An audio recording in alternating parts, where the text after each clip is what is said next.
The room was silent until the crash. A finely crafted model worth more than most people's annual salary shattered against polished stone. "Get this garbage out of my sight," roared Victor Langston, the 59-year-old CEO of Langston Design Group. His face flushed crimson, veins standing out on his forehead. He kicked the broken fragments across the floor, his expensive shoes scattering the pieces toward a man in a gray janitorial uniform. The man's name was Marcus Reed.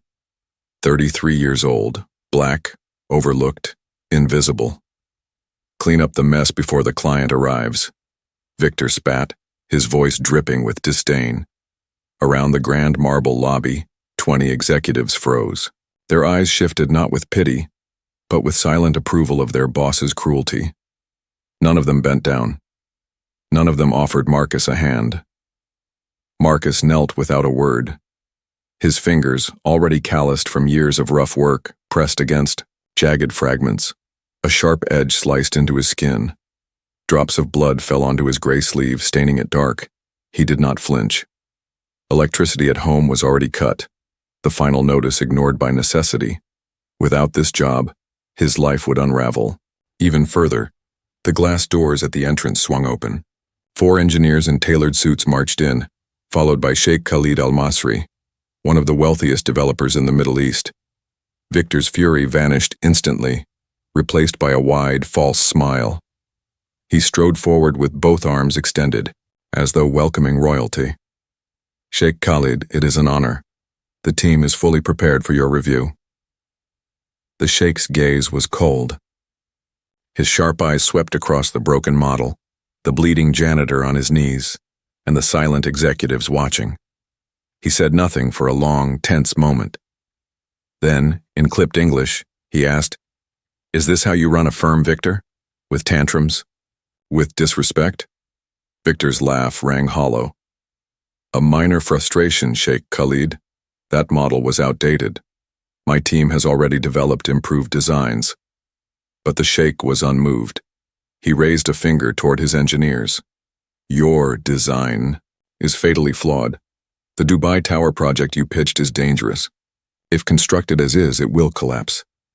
Do you realize the disaster this would cause? Protests have already begun in my city." Marcus's ears sharpened at the words. His head remained bowed, but his mind lit up.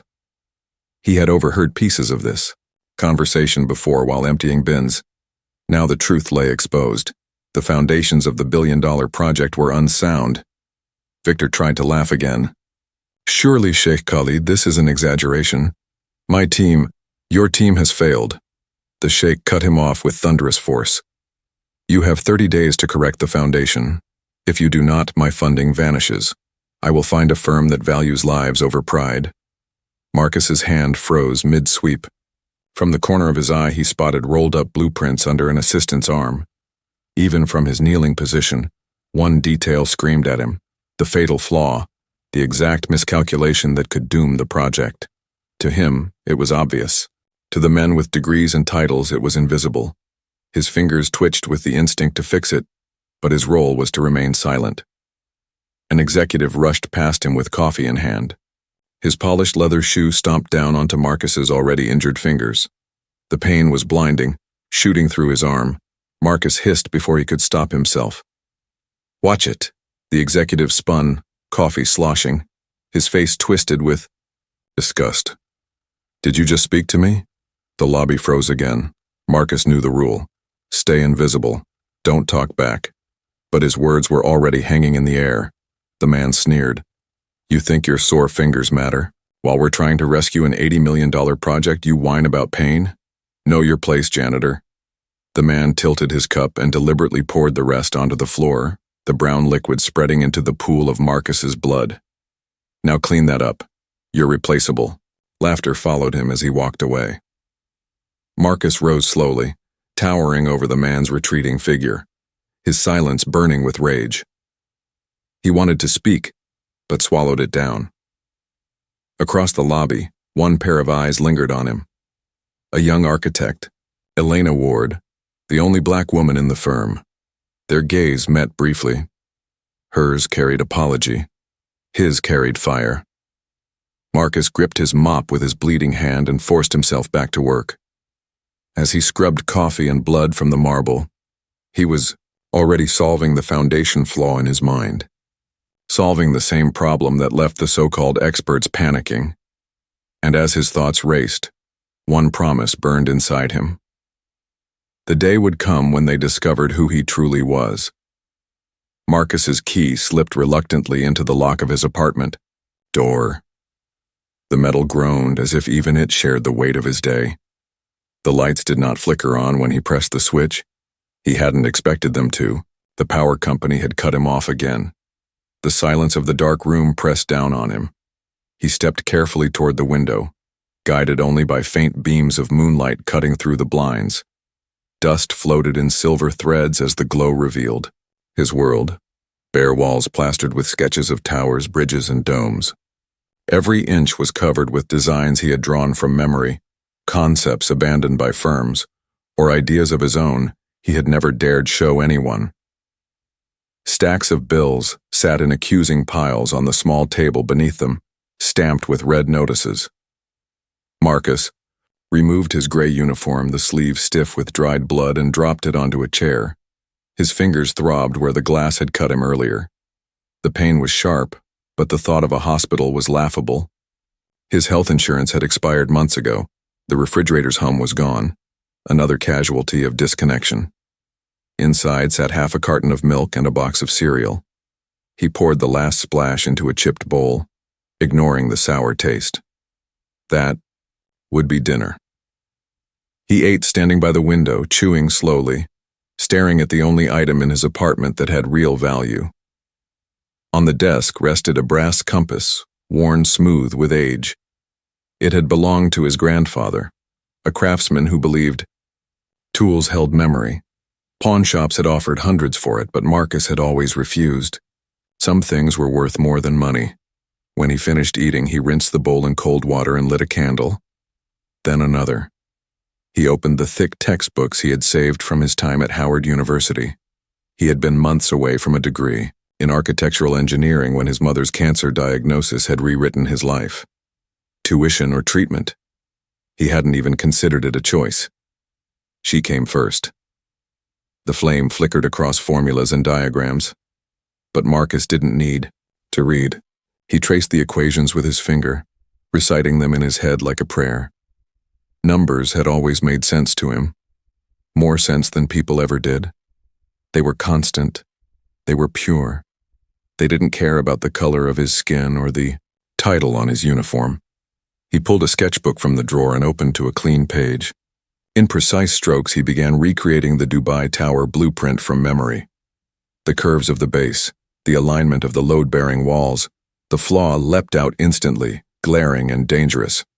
The northern support would snap under coastal winds. It wasn't just inefficient. It was a death sentence. Marcus drew his correction without hesitation. It was clean, elegant, strong. He could see it in his mind as if the building already stood. This was his gift.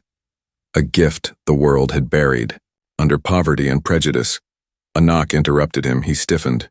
At this hour, visitors meant trouble. But when he opened the door, he found Mrs. Chen, his elderly neighbor from across the hall. She held a flashlight in one hand, an extension cord in the other. "You're in the dark again," she said.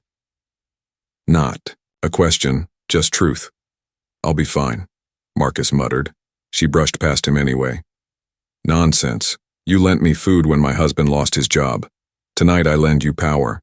She plugged the cord into his wall before he could protest. Marcus's chest tightened. Pride told him to refuse. Necessity forced him to accept. "Thank you," he whispered. After she left, he connected his old laptop to the borrowed electricity. The screen glowed weakly, but it was enough. Every night he scavenged discarded documents from the firm's digital trash. Reports, old designs, research papers. It was his secret education, keeping his mind sharp even as his life dulled around him. His phone buzzed on the desk, a message from the pharmacy. His blood pressure medication was ready for pickup. Price, $86. He checked his account. $9.17. Rent was already impossible. Food was already scarce. Now medicine too. He pressed, 2 fingers to his wrist. His pulse raced uneven. He needed the pills. But survival had its own cruel arithmetic. The words of his old professor echoed in his head. "You're the most gifted student I've seen in 20 years. The world needs you in architecture." But the industry didn't want him. Not like this. Not in this body. Another alert flashed. A job posting. Langston Design Group, structural engineer. The salary listed could solve everything: rent, bills, medicine, security. But the requirement stabbed him like a knife. Bachelor's degree required. Marcus closed the listing, his throat tight. Who would believe a janitor could design buildings? Who would believe he could save the very project collapsing under their arrogance? He turned back to his sketch, to the blueprint he had redrawn with perfect clarity. His solution gleamed on the page, brilliant and precise, and yet useless. No, one would see it, no one would listen. The moon shifted, casting his shadow long across the desk. He kept drawing, kept working, because even if the world never acknowledged him, the designs still mattered. They were proof that he was more than invisible. When dawn came, he buttoned his washed uniform. His back straightened. Today will be different, he told himself. He had whispered the same words for 5 years, and still, he believed.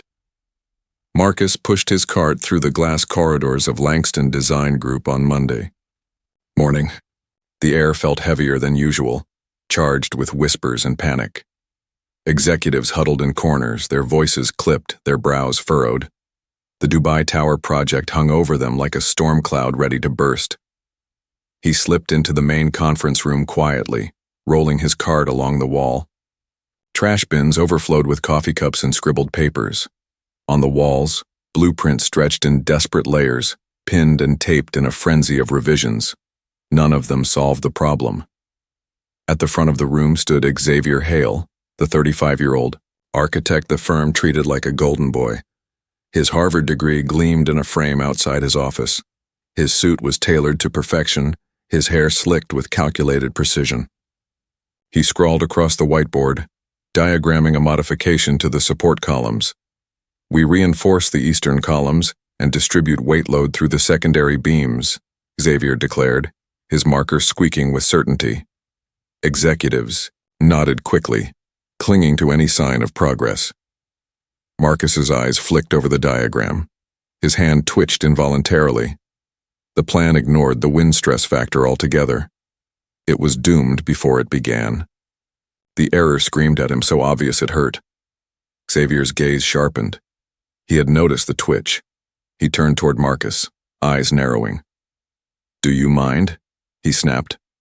"We're in the middle of saving an $80 million project." Marcus lowered his head. "Just doing my job, sir."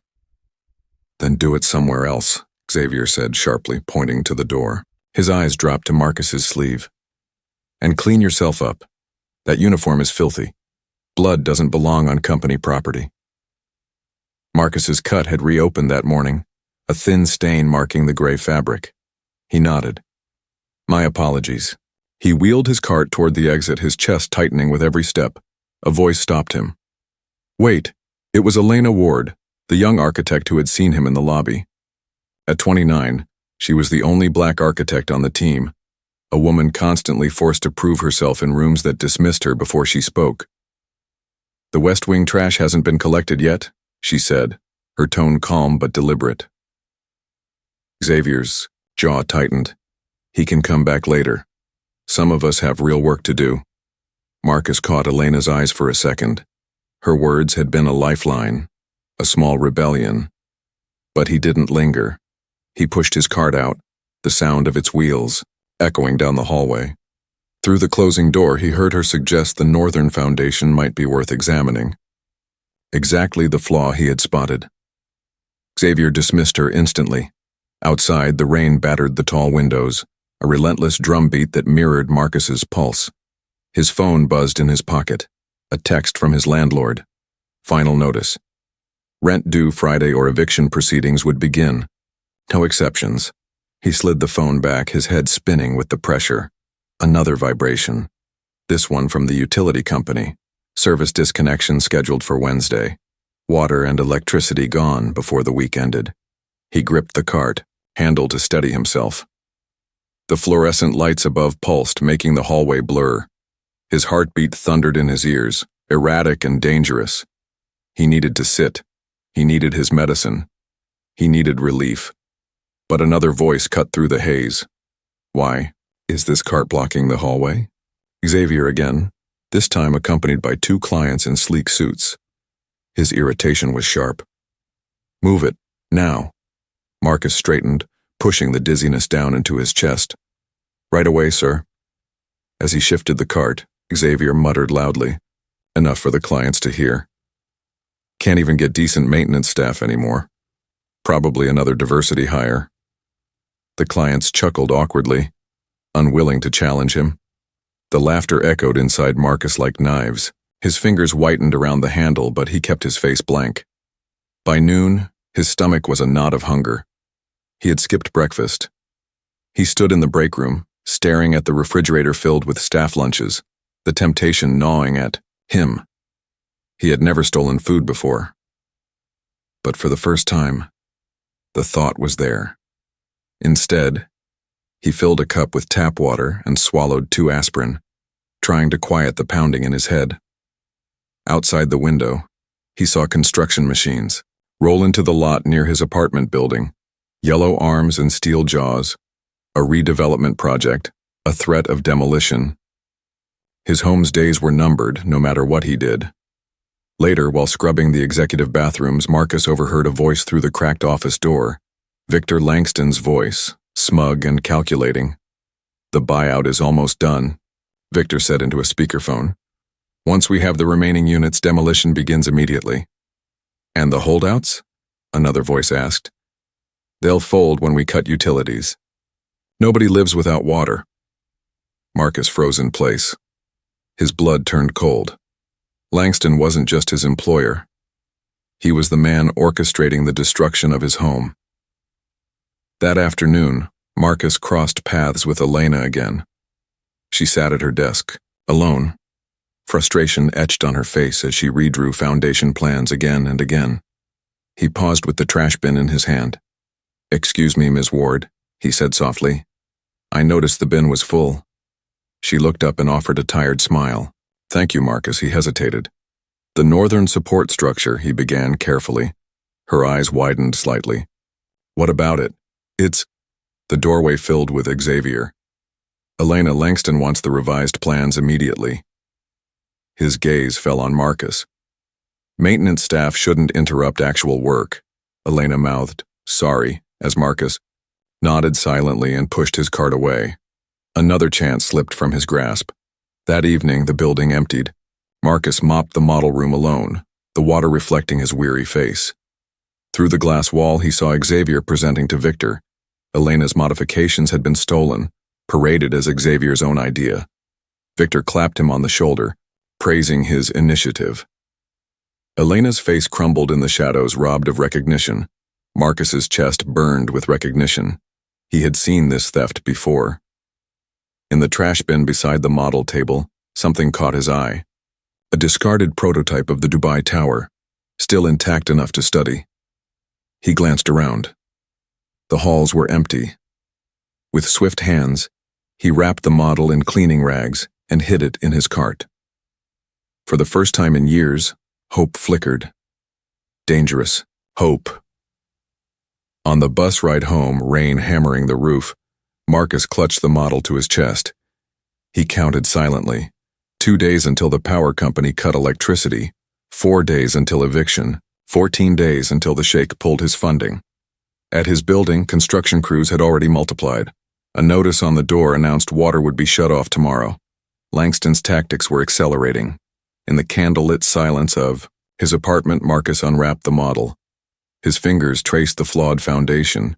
He reached for his grandfather's compass. The brass was cool, steady. Time to show them what a janitor can do. he whispered. And he began. Marcus sat hunched over the salvaged model long into the night. 3 candles sputtered on the table, their flames painting his sketches in flickering gold. His stomach cramped with hunger, but he ignored it. Every line he redrew, every angle he adjusted, fed him more than food could. The brass compass clicked softly in his hand, the same rhythm his grandfather once used while showing him how to measure arcs on scraps of wood. With steady movements, Marcus rebuilt the foundation of the Dubai Tower, correcting what an entire team of prestigious architects had overlooked. His fingers worked with precision, sculpting clay supports, sketching reinforcements, recalculating stresses. By 3 a.m, he had done what no one else could. The flaw was gone. The design stood strong, elegant, and cost-efficient. For the first time in years, pride warmed his chest. A knock startled him. His heart leapt, fearing eviction officers or worse. He opened the door to find Mrs. Chen again, her phone flashlight casting long shadows down the hall. "They cut the water already," she said, voice firm. "Earlier than promised. They want us out faster." She stepped inside and spotted the model on his table. Her eyes widened. "Marcus, what is this?" He stiffened. "Just a hobby." She leaned closer, her breath catching. "This is not a hobby. This is professional." Her fingers hovered above the redesigned foundation. "You're an architect." He shook his head, bitterness rising. "Almost. I had to drop out before graduating." Her gaze traveled to the walls covered in designs. "You clean their floors? And you can build what they cannot?" "Bills don't wait for dreams," Marcus muttered. She straightened, her voice gaining steel. "My father was a structural engineer. He built bridges in Shanghai that still stand 50 years later. He always said, 'Talent does not care about titles. You must show this.'" Her words stayed with him long after she left. He worked until dawn, completing not just the fix, but an improved design that outshone the original concept entirely. For the first time in years, he felt alive. But reality pressed back. His rent was days overdue, his lights and water gone. The machines outside his apartment growled louder each morning. His brilliant solution could not pay his bills. When the sun rose, Marcus buttoned his gray uniform again. He slid the compass into his pocket and whispered, "One more day." At the office, whispers buzzed like hornets. The Sheikh's deadline loomed, and fear gnawed at every corner of the firm. Marcus moved unnoticed with his cart, collecting trash, absorbing secrets. Inside the design department, he found Elena alone again, erasing and redrawing, her brow furrowed. Her new draft still danced around the true flaw. Marcus hesitated, then quietly said, "Excuse me. That northern support, you're close, but it won't hold under wind stress." Her pen froze. She looked at him with startled eyes. "What do you mean?" Before he could explain, Xavier appeared, his voice sharp. "Elena, Langston wants the revisions now." His glare sliced toward Marcus. "You again? Maintenance staff should not distract real work." Elena's eyes lingered on Marcus, filled with unspoken questions. But she said nothing as Xavier pulled her away. That night, as the building emptied, Marcus smuggled the reconstructed model in undercleaning rags. Heart pounding, he placed it on Elena's desk beside her computer. With it, a handwritten note explaining the modifications, unsigned. His solution laid bare for the first time. He slipped away into the shadows, equal, parts terrified and exhilarated. By morning, someone would know the truth. Marcus arrived before sunrise, the city still gray and quiet. He wanted to see what daylight would do to a secret. From the corridor, he watched the design floor stir awake. The conference room lights glowed. Voices rose in quick waves. Elena stood at the table, hands moving as she explained the reinforced base on the model he had rebuilt. Engineers leaned in. They pointed at the northern side. They traced the new struts with pens. Curious, excited, hungry for a solution. Marcus kept his head lowered and pushed his cart over the marble. He moved, slow. He took his time with the trash. He listened. He read faces.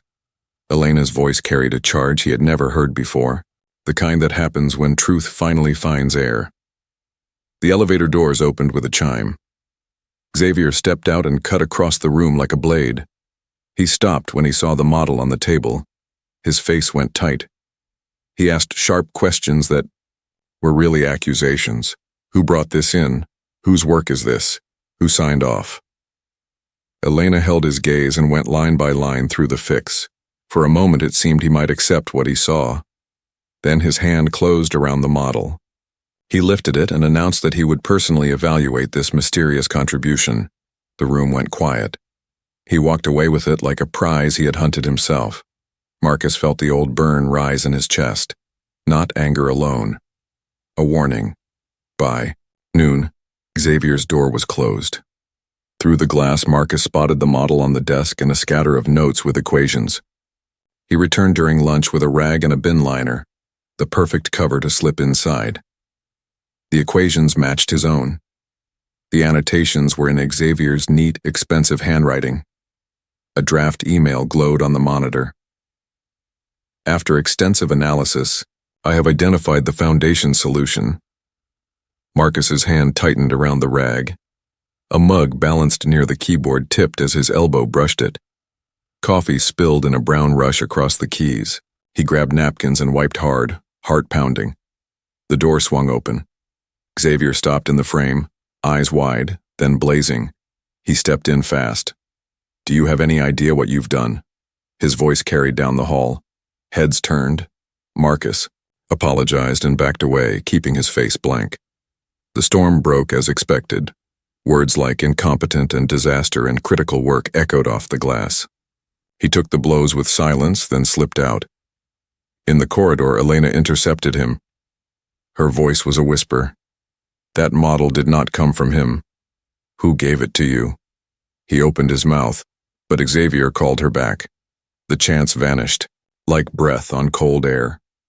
Night fell heavy on a building that no longer felt like his. The entire block went dark. Water stayed off. Gas lines were tagged for shutdown. Construction equipment caged the lot. Mrs. Chen stood in her doorway with a packed bag and tired eyes. Her cousin had a room in Queens. She was leaving before the worst hit. I brought something, she said, pressing a small device into his hand. My nephew set it up. It records high quality. Use it. Prove what is yours. The apartment smelled like wax and dust. Marcus set the camera on a stack of books and angled it toward the table. He laid out his drawings. He opened his sketchbook. He clicked his grandfather's compass and let the sound fill the silence. Then he spoke, calm, clear. Each calculation, each load path, each junction where seismic stress would move and where it must go instead.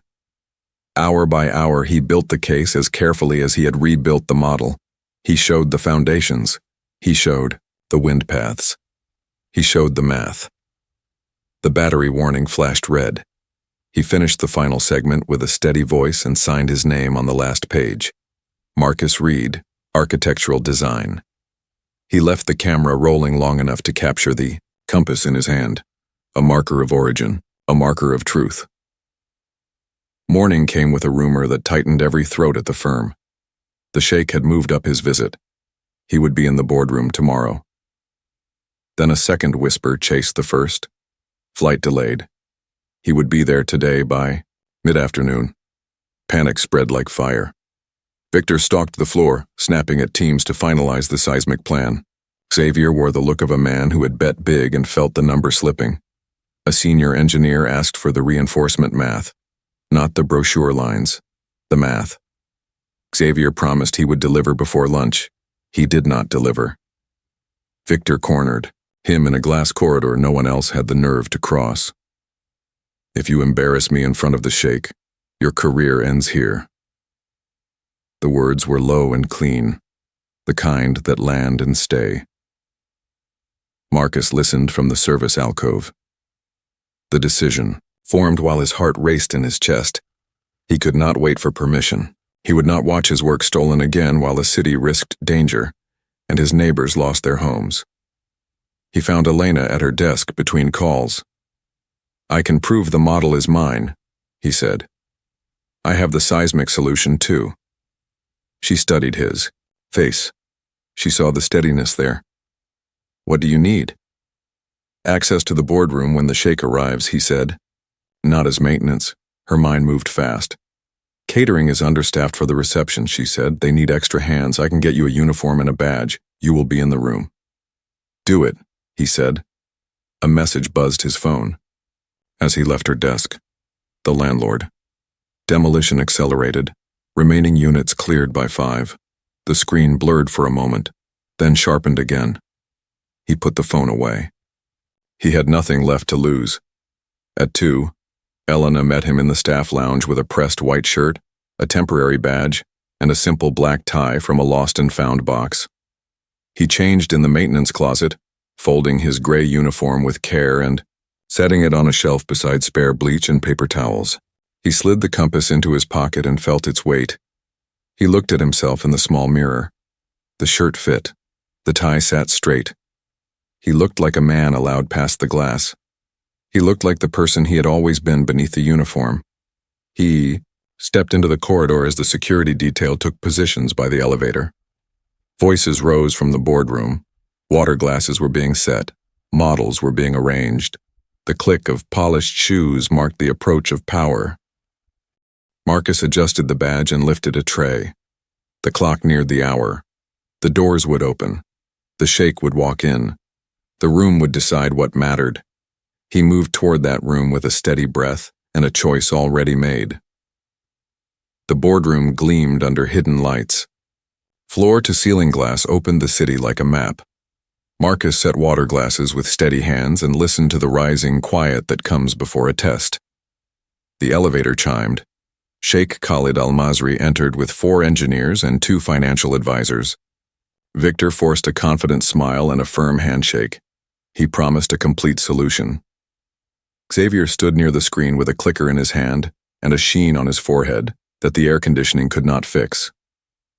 Xavier spoke first. He walked the room through the foundation revision.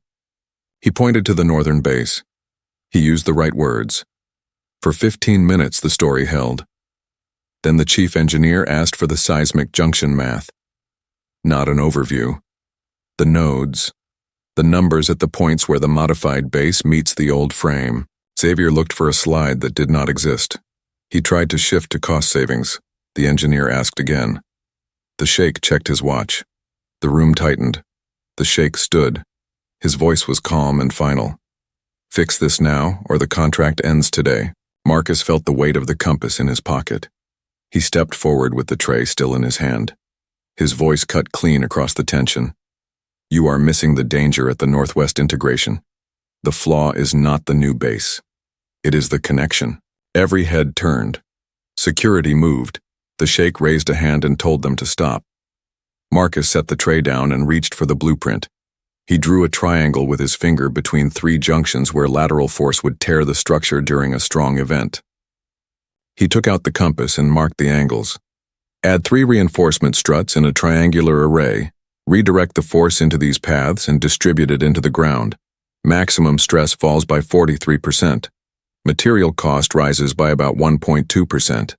The building stays standing. The chief engineer came forward and ran a quick model on his tablet. He checked the numbers again. He looked up with a small nod. This would work. Xavier lurched forward. His voice rose in anger. He is catering. He is not qualified. Marcus straightened. I am maintenance. I clean your office every night. I also rebuilt your foundation model and signed my work with math. A wave moved through the room. The kind of sound people make when the ground tilts. The sheikh's eyes sharpened. Can you prove that claim? Yes. Marcus pulled out his phone and opened the recordings from his apartment. He showed the model on the table. He showed the compass. He showed the equations written in his hand as he explained every choice. The chief engineer watched the screen and followed the steps aloud like a second voice. Elena spoke next. The improved model appeared on my desk before dawn. There was no signature. Xavier claimed it after. When I asked him to explain the wind stress junctions, he could not. Silence held for account. Xavier tried again. He blamed chance. He blamed overheard conversations. He said anyone could repeat terminology. Then do the math, Marcus said, and turned to the whiteboard. He wrote the sequence from memory. Load paths, shear coefficients, the change in resonance at the junctions, no rush, no theater, just the line from problem to solution. The sheikh watched him write. He watched the room. He asked one question. Why are you working in maintenance with a mind like this? Marcus kept his eyes on the numbers. He answered without heat. I left school in my final year to pay for my mother's treatment. I kept studying at night. I read discarded reports. I tested ideas against real designs. I stayed quiet because I did not believe anyone here would listen. Victor found his voice. This is irregular. There are protocols. There are qualifications. The sheikh did not raise his voice. Your protocols brought us to failure. His work brought us to safety. I want him on this project with title and pay that match the responsibility. Today? Victor hesitated. He saw the contract in one scale and his pride in the other. He nodded once. A temporary ID printer clicked in a side office. Someone brought a badge to the table. Marcus Reed, architectural consultant. The meeting moved forward with his name spoken like it had always belonged. He detailed the seismic plan. The engineers questioned and pushed. He answered and adjusted. The work carried the room. When the session ended, the sheikh shook his hand. I value results. Continue. As the teams filed out, a junior assistant stayed in the corner. Her phone had captured what the microphones had not.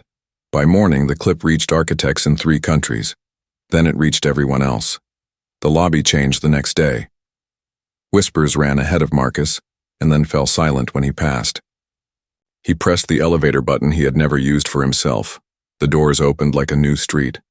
Xavier met him near the design floor. His voice was a low threat. Enjoy the attention while it lasts. This firm does not move for you. Marcus answered softly. I do not want your seat. I want my work under my name. Elena walked up with a tablet. She held out an article with his photo under a headline about hidden talent and closed doors. You should see this. The calls started within an hour. Reporters. Architects. A voice from Howard University asked about a path to complete his degree around his new workload. He listened. He said yes. By afternoon, Victor called him into the corner office. The view made the city look obedient. Victor gestured to the chair and then to a contract on the desk. The investor offered you a separate consulting package, triple what we proposed. He told me himself. The story travels well in his world. We can still make this a win for everyone. We can tell a story about discovery, not failure. A knock at the door. The assistant entered with a tablet. A local news feed showed footage of utility trucks and bulldozers ringed around a low building. Tenants spoke on the sidewalk about shutoffs and pressure. Marcus recognized the place. His home. Coincidence, Victor said, but his face went pale. What do I want? Marcus asked himself, and then he knew. Protection for the tenants. Guaranteed relocation support. Fair payouts. Utilities restored until they move. All of it in writing. Signed today. Victor stared at him for a long breath. He saw headlines in the glass. He nodded. Done. The agreement took an hour. Legal signatures locked the promises into place. Marcus texted the file to Mrs. Chen before he reached the elevator. A reply came back. A photo of her smile. A new address. A short message from her nephew. Apartment ready. Keys waiting. 2 days later, he stood on warm ground in the Gulf as the first shovel of clean sand lifted from a marked square. Engineers talked in clusters. Investors posed for photos. The sheikh found him at the edge of the group. I reviewed your full package. You solved far more than a single flaw, he said. What will you build now that the door is open? A place in my neighborhood, Marcus answered. A center where kids can learn and be safe. A building that tells them they belong. The sheikh nodded. Build it well. The weeks turned busy. The viral clip did its work. Firms launched apprenticeships for people who had the skill but missed the ladder. Elena argued for him in internal rooms and did not stop when the doors were heavy. Xavier lost his title and kept his desk. Old ties cushioned the fall. The firm changed policies in public statements and memos. Skeptics noted the timing. Marcus did not waste time on them. He spent his hours on drawings. 3 months later, he sat in a sunlit apartment. The table held a stack of plans for the community center. The letter from Howard rested in a frame beside his grandfather's compass. The program would let him finish what he had started years before. Work by day, study by night, build always. A message popped up from Elena. New project review at 9. They want you in the room. He typed a short answer and went back to the entrance sketch. He shifted the canopy line and widened the steps. He imagined a kid standing at the door and feeling welcome. On his wall hung 2 badges in one frame, the old maintenance tag and the new consultant ID. They were not trophies. They were a measure of distance. They were a reminder that titles can hide a person and then reveal one. He closed his eyes for a moment and felt the weight of the compass in his hand, the same metal that kept him steady when the lights were out and the water was gone. The same tool he raised in a room that had never seen him until he spoke. Worth does not wait for permission. Talent does not care about titles. A real architect is often the person no one thought to ask. Marcus opened his eyes and got back to work.